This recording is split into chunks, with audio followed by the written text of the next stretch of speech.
할렐루야, 교사대학을 담당하게 된 이원성 목사입니다. 재작년 말에 처음 중국에서 코로나19가 확산되기 시작했을 때 우리는 이렇게 생각했었습니다. 중국에서 끝나고 말겠지. 설마 우리나라까지 들어오겠어? 에이, 들어오더라도 나한테 영향을 주겠어? 금방 끝나겠지. 이런 생각이었습니다. 그 누구도 코로나19가 전 세계를 강타하고 이 정도로 공포에 떨게 만들 줄 몰랐습니다. 물론 미래학자들은 바이러스로 인한 전 세계적인 팬데믹이 올 것으로 예측은 하고 있었습니다. 하지만 이렇게 빨리 올 줄도 몰랐고 이 정도로 전 세계적으로 장기화될 줄 몰랐다고 합니다. 전 세계의 비행기가 운항을 멈추고 전 세계의 학교가 동시적으로 문을 닫는 현상이 인류 역사상 처음으로 일어났다고 합니다. 6.25 때도 학교 문을 닫지 않았던 공교육이 코로나19로 인해 장기간 멈춰왔습니다. 대학교는 말할 것도 없죠. 대학생들은 대부분의 수업을 온라인 수업으로 대체했고요. 학비가 너무 아깝다면서 환불을 요구하는 사태까지 일어났었습니다. 요즘은 이렇게 온라인 수업을 들을 바에야 유튜브로 전 세계 대학에 수업을 듣는 게 낫겠다라는 말까지 들려오고 있습니다. 전 세계적으로 전명한 석학들이 진행하는 양질의 수업을 무료로 들을 수 있기 때문이죠. 그러면서 많은 미래학자들이 이구동성으로 하는 말이 조만간 상당수의 대학이 세상에서 사라질 것이라고 예측하고 있습니다. 그리고 실제로 그런 현상들이 조금씩 일어나고 있습니다.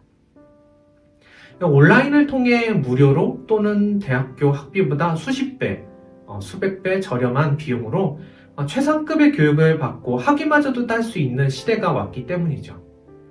이렇듯 엄청난 교육 컨텐츠가 온라인에 쏟아지고 있습니다.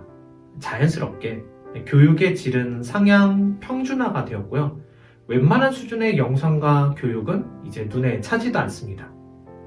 4차 산업혁명의 시대가 도래함으로써 세상은 이미 급속도로 변하고 있었고요. 거기에 코로나19의 여파가 더해지면서 그 변화의 속도가 5년 이상 앞당겨졌다고 말합니다. 실제로 우리는 엄청난 속도의 변화를 체감하고 있습니다. 코로나 확산을 줄이자는 차원에서 비접촉을 권장하다 보니까요. 그만큼 재택근무와 화상 수업이 보편화되었고요. 학교에 가야 할 아이들도 직장에 있어야 될 남편들도 집에 있습니다. 여가 생활도 집에서 하는 등 모든 생활 패턴이 바뀌면서 요즘은 건축의 설계 방향마저도 바뀌고 있다고 합니다. 그동안 베란다를 없애고요. 거실을 확장하는 편이었다면 이제는 사회적 거리 두기가 일상화되면서 외부 활동이 축소되다 보니까요. 오히려 베란다를 넓히고 그리고 작은 정원처럼 만드는 가족과 개인의 공간을 확보하는 식으로 바뀌고 있습니다. 물론 이런 빠른 변화 때문에 나타나는 부작용들도 있습니다. 일주일 내내 아이들이 집에 있고요. 심지어는 남편마저도 집에 머물다 보니까 주부들이 뒷목을 잡게 하는 상황이 펼쳐지는 것이죠. 이렇다 보니 코로나 블루, 코로나로 인한 우울증을 겪는 주부들이 급속도로 늘어나고 가족들 간의 불화도 증가하고 있다고 합니다. 문제는 이뿐만이 아닙니다. 집에서 줌이나 구글 미팅과 같은 화상 채팅을 통해서 수업을 진행하다 보니까요. 학교에 가서 수업을 듣는 시간이 줄어든 만큼 자녀들의 학업 성취도가 현저하게 떨어지는 것이 있습니다. 현장에서 얼굴을 맞대고서 수업을 하는 것과는 분명한 질적인 차이가 날 수밖에 없습니다. 저 학생이, 저 아이가 수업의 내용을 이해하고 있는지 없는지 그것을 얼굴 표정과 몸짓을 통해서 확인하고 점검해 줄 수 있어야 하는데 온라인을 통해서는 아이들을 한눈에 파악하는 것이 어렵습니다. 정확하게 지적을 해주거나 돌봐주는데 한계가 있다라는 말입니다. 그래도요, 공교육이 부족하면 부모님들은 사교육을 통해서라도 채워줍니다. 그렇게 해서라도 수업을 따라가고 부족한 것을 메꿉니다. 그런데 신앙교육은 어떻습니까? 신앙교육을 위해서 사교육을 하시는 부모님이 계실까요? 코로나로 인해 공예회와 교회 학교가 문을 닫게 된 이유로 많은 부모님들이 당혹감을 감추지 못하고 있습니다. 어른들은 신앙생활의 대부분이 주일 예배가 전부였고요. 아이들의 신앙교육 역시 교회 학교에 전적으로 위탁하고 있었는데 그 모든 게 막혀버렸으니 신앙적으로 막막할 수밖에 없었던 것입니다. 말씀에 노출되는 최소한의 시간마저 없어졌습니다.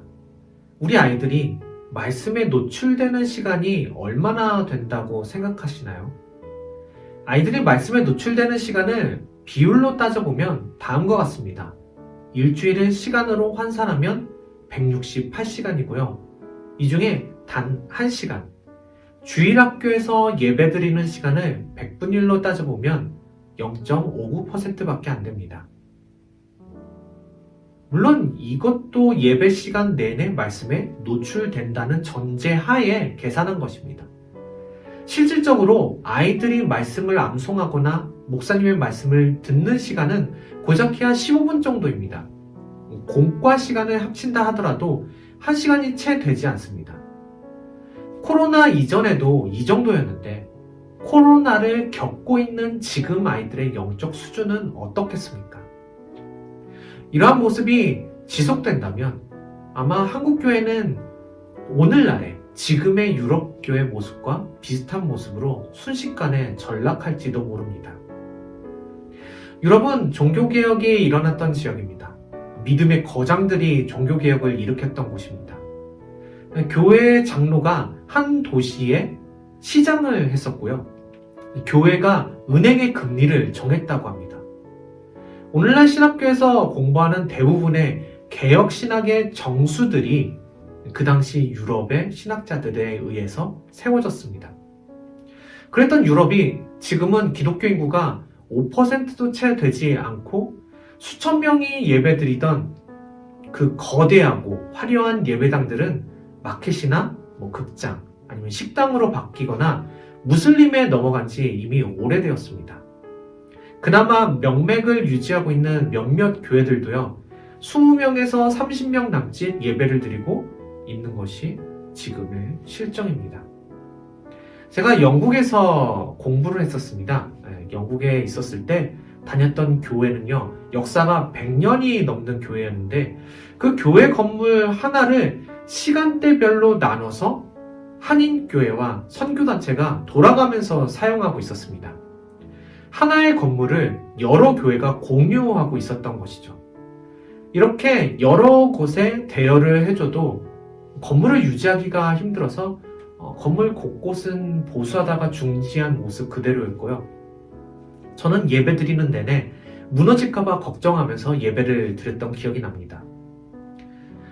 저는 유럽의 교회가 이렇게 된 원인을 변질된 공교육과 신앙교육에서 찾아보았습니다. 혹시 공교육의 시작과 그 배경에 대해서 알고 계시나요?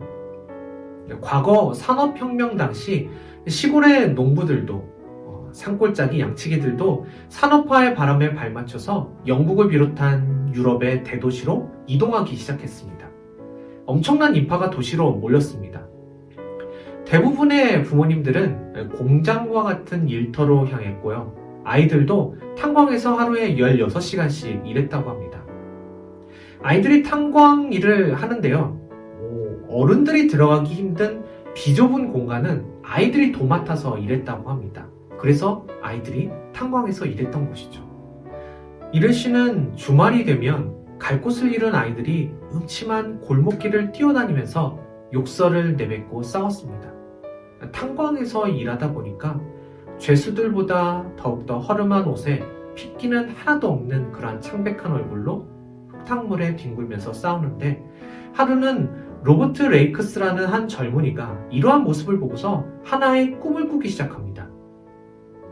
가난하고 비루하다라는 이유로 사회로부터 거부당하고 방치된 아이들을 교육시켜 보겠다라는 결심을 합니다. 기초적인 읽기와 글쓰기, 산수 교육은 물론이고 그 무엇보다 아이들이 반드시 알아야 할 하나님을 알아갈 수 있도록 아이들의 신앙교육까지 담당했던 게 썬데이 스쿨, 주일 학교 운동의 시작이었습니다. 엄밀히 따지면 주일학교 운동은 사회에서 손쓰지 못했던, 아니 방관했던 공교육의 시초이기도 합니다. 당연히 근대 교육의 근본은 교회 교육, 하나님을 알아가는 교육과 함께 맞물려서 시작되었다고 해도 과언은 아닐 것입니다. 그런데 지금은 유럽 대부분의 나라들이 차별을 줄이자라는 취지로 다른 모든 학문은 남겨놓고서요, 성경 교육만을 없애버렸습니다. 공교육이 성경 교육을 중심으로 시작했는데 다른 것은 남겨놓고 말씀만 없애버린 것입니다. 황당한 일이죠. 그렇다면 오늘날의 공교육이 하나님을 버렸다면 당연히 이제는 다시 가정에서 자녀들의 신앙교육을 시작해야 하지 않겠습니까? 어쩌면 생각보다 많은 크리스천 부모님들이 이렇게 생각하고 계실지도 모르겠습니다. 교회 학교에 보냈으니 신앙교육은 그것으로 된 것 아닌가? 라고요. 만약 주일만이 아니라 공교육에서도 매일매일 하나님의 말씀을 배우는 시간이 있다면 괜찮습니다. 그런데 공교육이 하나님을 버렸다면 이제는 달라져야 합니다. 코로나19로 인한 팬데믹 그 이전부터 신앙교육의 패러다임은 바뀌었어야 합니다. 교회에서만 국한된 신앙교육이 아니라 가정에서도 병행하는 신앙교육으로 말이죠. 공교육이 신앙교육을 버린 그 순간부터 신앙교육의 패러다임은 바뀌었어야 합니다. 대부분의 부모님들은 자녀들의 신앙교육을 교회에 전적으로 위탁하고 있습니다. 그리고 아이들이 신앙적으로 바르게 서지 못하게 되면 교회와 교회학교 교사 그리고 교육자들에게 그 문제를 돌려왔습니다. 앞서 보여드렸다시피 아이들이 말씀에 노출되는 시간은 일주일 전체 시간의 0.59%밖에 되지 않습니다. 일주일 1시간만으로는 어림없습니다. 저희 세대까지만 하더라도요, 기독교 문화가 세상의 문화를 선도했었고, 교회라면 사회적으로 인정받는 분위기여서 부모님들은 자녀들을 안심하고 교회에 보냈고요. 제 또래들도 거의 교회에서 놀고 교회에서 살다시피 했었습니다. 20년 전만 해도 우리나라가 조만간 완전히 복음화되겠구나라는 생각이 들 정도였습니다.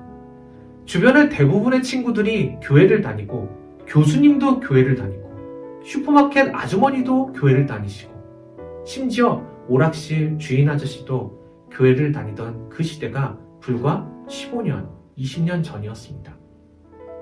그런데 지금은 가난한 성도들이 급증했고요. 아이들도 학원이다, 공부다 바빠서 신앙에 신경 쓸 틈이 없습니다. 기독교 문화는 오히려 세상 문화를 따라하는 수준밖에 되지 않고요. 당연히 기독교 문화 콘텐츠는 아이들의 관심조차 끌지 못하고 있습니다. 앞서 말씀드린 바와 같이 코로나19로 인해 생긴 공교육의 공백은 사교육을 통해서 메꿀 수 있지만 신앙교육은 사교육이라는 것이 없기 때문에 그 공백을 메꿀 방법이 없습니다. 말씀에 자주 노출되는 환경도 아니고 심지어 요즘은 기독교가 환대받는 분위기도 아닙니다. 이렇게 공교육에서 신앙교육을 놔버리고 가정에서조차 신앙교육을 놔버리고 코로나 때문에 교회학교조차 열지 못하는 상황에서 영상 몇 개로 버티려고 한다면 당장 내년에라도 유럽 교회처럼 변할 수 있는 것입니다.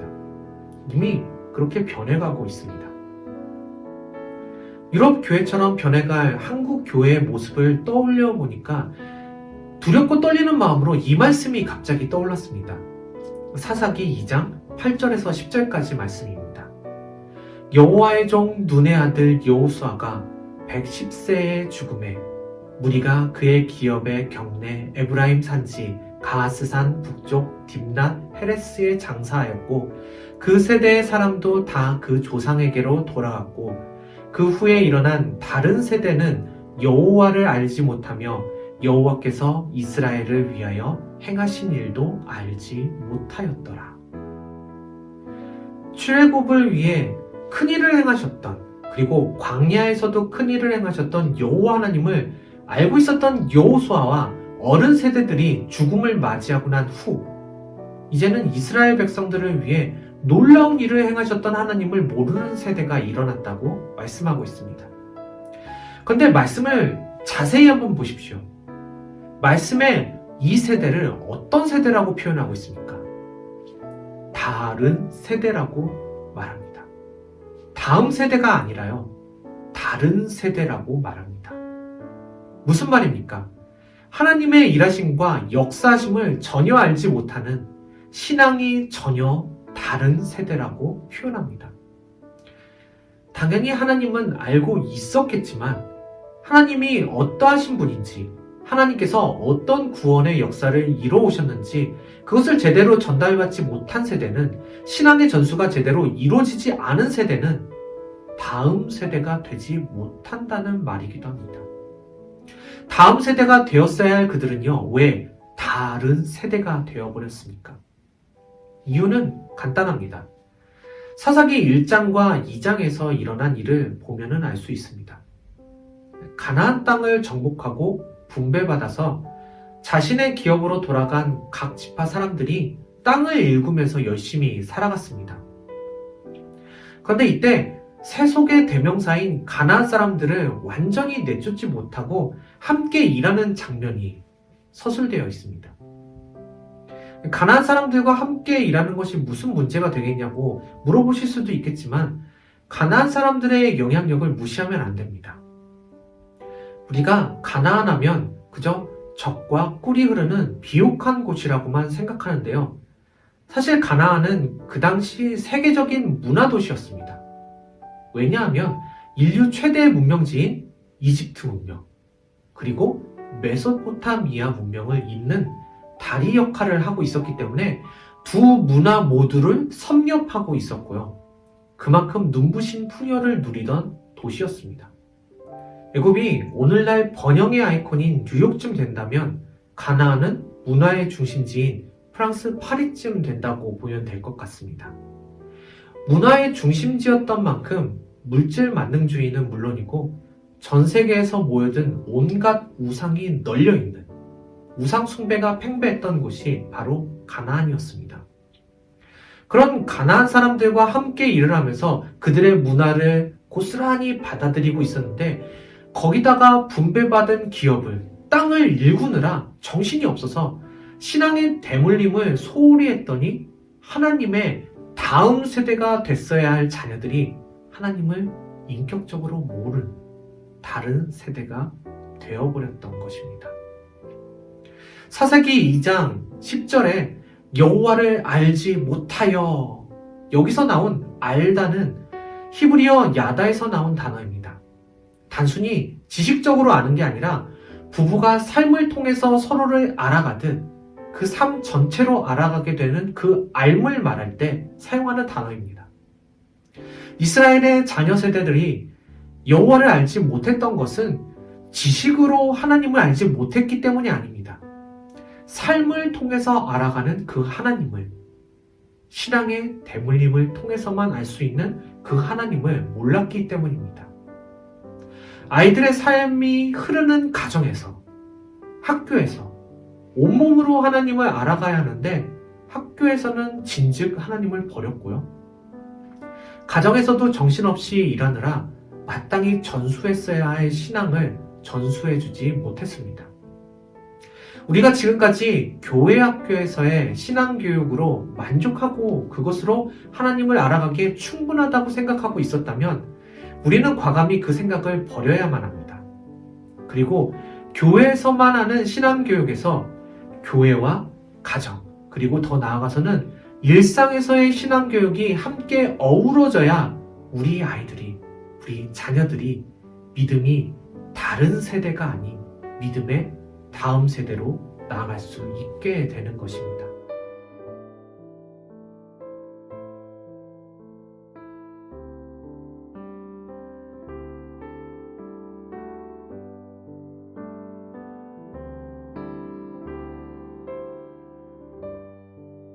그렇다면 우리 부모님들이 가정에서 신앙교육을 시작하면 다 해결되는 것이냐고 물어보신다면 그건 조금 다른 문제가 될 것 같습니다.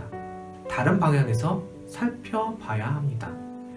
지금 영상으로 함께 하시는 모든 분들에게 물어보고 싶은 게 있습니다.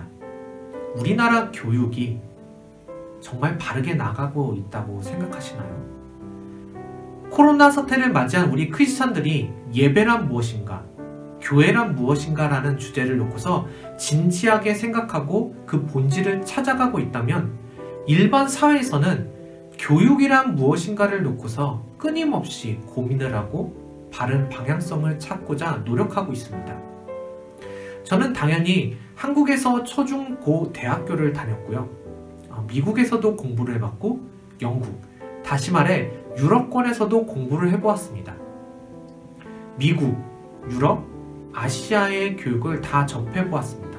그러면서 깊이 공감했던 것이, 깊이 느껴졌던 것이 정말 우리나라 교육은 발전이 없구나 였습니다. 교육하는 것 자체도 중요하지만 바르게 교육하는 것이 훨씬 더 중요합니다. 교육의 양이나 시간보다도 바른 교육인가를 먼저 생각해 봐야 합니다. 교육이 바르지 않으면 교육에 아무리 많은 시간과 물질을 투자한다 하더라도 제대로 된 교육이 이루어질 수 없기 때문입니다. 교회 교육을 포함해서 지금까지 우리가 받았던 교육의 대부분은요, 주입식 교육입니다. 무조건적으로 암기하도록 하고 알아야 한다고 강요하는 그런 교육이었습니다. 그런데 교육을 뜻하는 영어 단어가 있죠. education이라는 단어를 한번 들여다보시길 바랍니다. 라틴어로는 educare인데요. 밖으로, ducare, 꺼내다 라는 단어의 합성어입니다. 한마디로 말해서 안에 있는 그 무언가를 밖으로 끄집어내는 것을 education, educare, 바로 교육이라고 말합니다. 우리 안에는 보시기에 심히 좋았다고 말씀하신 인간의 모습, 하나님의 형상을 닮은 그 모습이 있습니다. 신앙교육이란 죄로 인해 하나님과의 관계가 끊어져서 잃어버렸던 하나님의 형상을 찾고 끄집어내는 것입니다.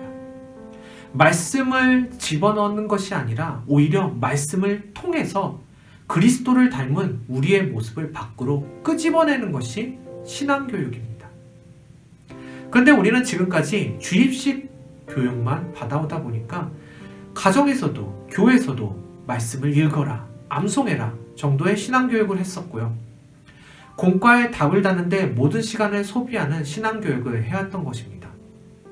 말씀을 단순히 주입하는 교육이 아니라 말씀으로 잃어버렸던 하나님의 형상을 끄집어내어서 회복할 수 있도록 만들어주는, 도와주는 것이 바른 교회 교육입니다. 이와 같은 교육이 바른 교육이라는 것을 알게 되었다면 지금 우리의 교회 학교는 이런 교육을, 하나님의 형상을 끄집어내는 교육을 당장 실천할 수 있습니까? 어떻습니까? 준비되어 있습니까? 이런 질문을 드리면 교사분들의 부담이 엄청나시겠죠. 이런 방식으로 교육을 하는 것도 못 받고 들어본 적도 없고 그런 훈련을 받아본 적도 없기 때문입니다. 제가 교사분들에게 질문을 하나 더 드리겠습니다. 교사로서 갖춰야 할 첫 번째 조건, 반드시 갖춰야 할 것을 한 가지만 선택하라면 무엇을 선택하시겠습니까? 사랑이요? 리더십이요? 아니면 교육적인 스킬이나 열심이요? 모두 중요한 것들입니다. 하지만 단 한 가지만 꼽아야 한다면 이것을 꼽을 수밖에 없습니다. 바로 구원입니다. 적어도 구원받은 사람이 교사가 되어야 아이들을 구원의 문턱까지 안내해 줄 수 있습니다. 구원의 감격과 은혜를 알고 구원받아 하나님과의 관계가 회복되어서 하나님을 닮아가는 삶이 무엇인지를 알아야지만 아이들이 하나님의 형상을 회복할 수 있도록 에듀카레, 하나님의 형상을 끄집어낼 수 있는 교육을 할 수 있습니다. 아이들의 구원을 위해 특별히 교회에서 세운 교사라는 직분은요, 그 무게가 가볍지 않은 중직입니다. 성경을 보면 교회의 직분에 대한 여러 말씀들이 있습니다. 그 중에 교사에 대한 부분을 보면 이런 말씀이 나옵니다. 에베소서 4장 11절입니다. 그가 어떤 사람은 사도로, 어떤 사람은 선지자로, 어떤 사람은 복음 전하는 자로, 어떤 사람은 목사와 교사로 삼으셨으니. 사도 바울은 에베소 교회의 은사에 따라 여러 직분이 주어진다고 설명하면서요, 그 직분 중에 목사와 교사가 있다고 말합니다. 이때 목사와 교사를 붙여서 말하고 있습니다. 이는 두 개의 직분을 따로따로 나타날 수도 있고요, 목사가 꼭 교사라는 의미로도 볼 수 있습니다. 그리고 교사는 목회자의 역량을 가지고 있어야 한다는 말로도 바꾸어서 말할 수 있습니다. 교사는 먼저 구원받은 사람으로서 다른 영혼들이 구원에 이를 수 있도록 도울 수 있는 사람이어야 합니다. 목회자가 되기 위해서 말씀과 신학을 공부하는 길고 긴 수습 시간을 거쳐야만 하는 것처럼 교사가 되기 위해서도 그만큼의 노력이 필요하다는 말입니다. 그만큼 중요한 직분이기 때문입니다. 아직 신앙이 부족해도, 심지어 구원 받았는지 안 받았는지 알쏭달쏭해 보여도 교사를 하다 보면은 구원도 받고 신앙도 성장할 것이라고 생각하신다면 큰 오산입니다. 물론 교사로 활동하다 보면은 말씀을 많이 접하게 되잖아요. 그렇기 때문에 사망에서 생명으로 옮겨지는 구원을 경험할 수는 있겠지만, 그 전까지, 구원에 이르기 전까지는 죄의 삭슨 사망, 그 교사는 영적으로 죽어있는 존재입니다. 회심과 거듭남이 없는 영적인 사망 상태에 머물러 있다면 그 사람은 영적 성장이 불가능합니다. 살아있는 사람만이 성장할 수 있는 것처럼 영적으로 죽어있는 존재는요, 그 어떠한 방법을 동원하더라도 그 영은 성장할 수가 없습니다. 반면 구원받아 영적으로 살아있는 존재라면 영적 양식을 공급받는 한 성장하게 되어 있습니다. 만약 내가 교회에 나온 이후로 지금까지 오랜 세월 신앙생활을 해왔음에도 불구하고 영적으로 전혀 성장하지 못하고 있다면 둘 중에 하나겠죠. 구원받지 못했거나 생명의 양식인 말씀을 충분히 공급받지 못했거나입니다. 우리가 영적으로 성장하지 못하고 있다면 반드시 구원을 점검해 보아야 합니다. 영적 성장이 불가능한 사람이 아이들의 영적 성장을 이끌 수 있을까요? 신앙 점검이 제대로 되지 않은 교사를 둔다는 것이 얼마나 위험한지 우리는 자주 망각합니다. 교회 학교를 단순히 타가소의 개념으로 운영한다면 상관없습니다. 하지만 영적 양육기관이라면 교사의 구원 문제는 반드시 점검되어야 합니다. 교사를 세울 때 구원의 요소를 생략하는 것은 교회 교육 면에서 엄청난 실수를 범하는 것인데요. 다른 사역도 아니고 영적인 다음 세대를 세우는 그 중요한 사역을 영적으로 죽어있는 그 누군가에게 맡긴다면 어떻게 되겠습니까? 예수를 온전히 내 삶의 주인으로 모시지 못하고 가치관과 생각이 바뀌지 못한 사람이 아이들의 신앙적 가치관을 바로 세워주고 예수님께서 주인 되신 삶을 제대로 전달해 줄 수 있을까요?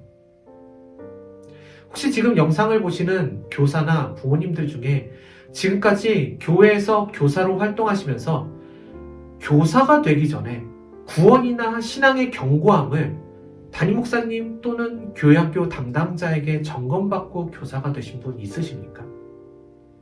충분한 말씀 교육과 바른 신앙을 위한 신학적 바탕을 어느 정도 갖춘 다음에 교사가 되신 분 있으십니까?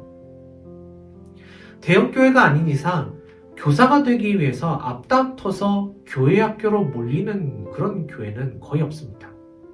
교사난이 대부분 교회에 있습니다. 그리고 점점 그 정도는 심각해져 가고 있습니다.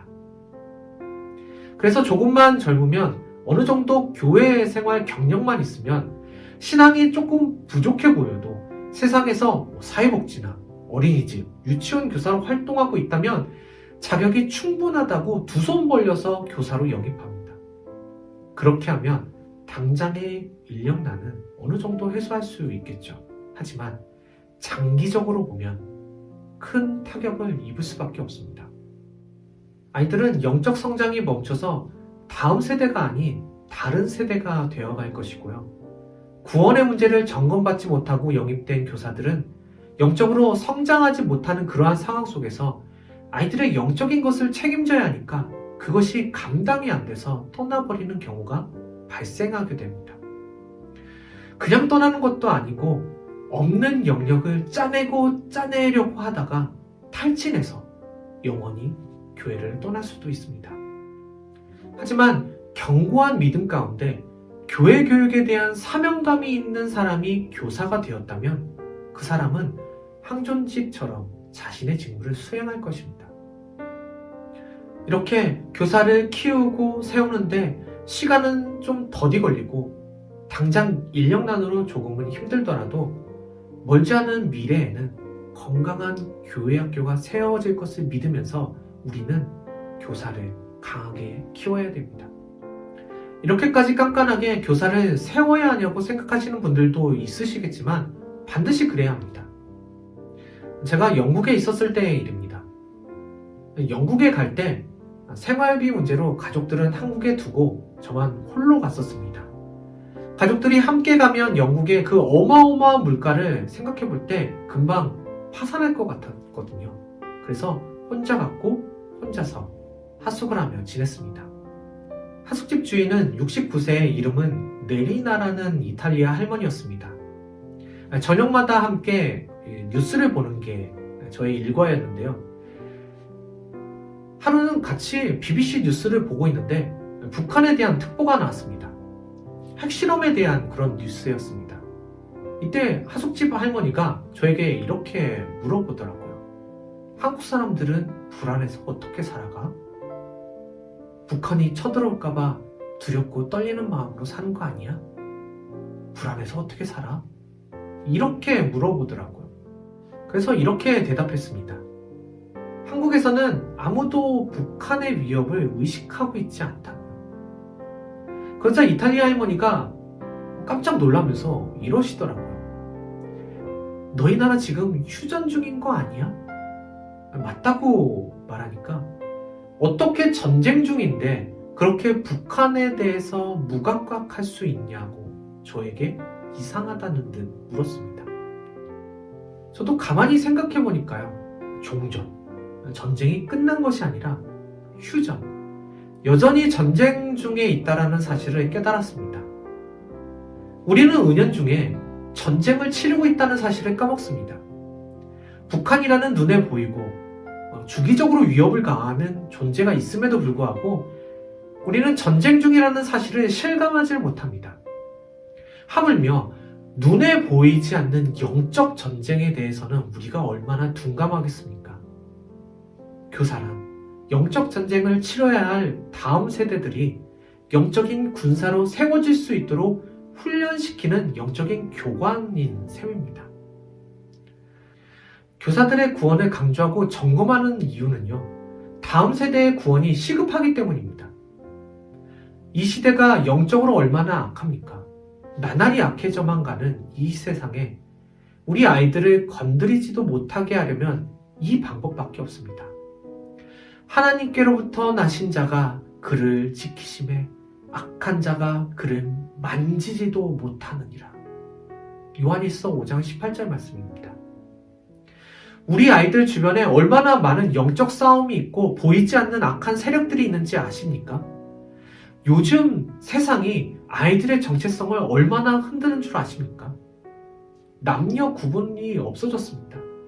남자가 오늘은 난 여자 할 거야 하면서 여자 화장실을 사용해도요, 여자 샤워실을 사용해도 법적으로 처벌을 할 수 없는 그런 시대를 우리는 살아가고 있습니다. 그렇기 때문에 더더욱 세상의 그 어떤 악한 세력이든 우리 자녀 세대들을 만지지도 못하도록 온전한 복음, 온전한 예수 그리스도를 전하고 구원의 확신과 확고한 성경적 정체성을 가진 하나님의 자녀로서 자라날 수 있도록 교회에서는 훈련된 교사가, 가정에서는 말씀으로 준비된 부모가, 일상에서는 아이들이 쉽게 접하고 접근할 수 있는 기독교 문화로 감싸줘야 합니다. 이제는 교회에서뿐만이 아니라 가정과 일상에서도 우리 자녀들에게 바른 방법으로 신앙에 대물림을 하지 않으면요, 다음 세대가 아닌 다른 세대가 될 수밖에 없는 시대가 찾아왔습니다. 또한 시대가 악한 만큼 우리 아이들의 구원에 힘써야 합니다. 우리 교사분들, 우리 부모님들, 우리 모든 성도님들이 함께 다음 세대를 위해서 힘써 주시기를 바랍니다. 이렇게 한번 외치고 강의를 마무리하려고 합니다. 저를 한번 따라해 주시면 감사하겠습니다. 교사여, 일어나라! 부모여, 일어나라!